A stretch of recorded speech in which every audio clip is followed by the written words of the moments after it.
And we're going to talk about flexibility and mobility, flexibility versus mobility. Now, flexibility is the ability to lengthen a muscle or a group of muscles through a range of motion passively. Mobility is the ability to take a joint through a range of motion actively. And yes, the two can go hand in hand and one can affect the other.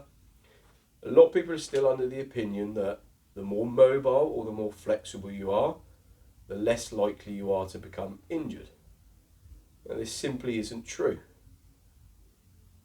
You can never remove the risk of injury. Yes, there are things we can do that can help or may help reduce the risk, but ultimately you cannot remove it. So really, you only ever need to be as flexible or as mobile as you need to be. So unless you have a burning desire to do the splits or put your leg above your head, you only need to be as flexible or as mobile to be able to do the things you need to do or want to do comfortably.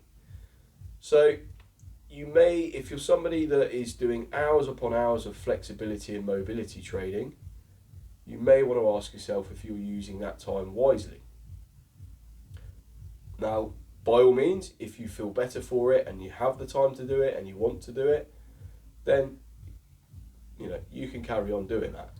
In my opinion, we need to prioritize more strength and having the strength through that range of motion under load, which ultimately can build that resilience in those movements. Now, what you also have to remember is we all have physiological differences between individuals. So in terms of the way you are made and put together, we're all very slightly different.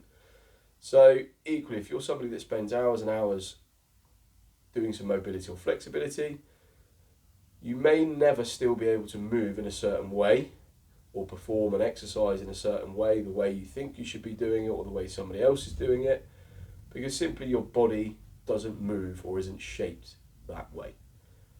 So just something else to bear in mind. So we're not saying there isn't any value in it.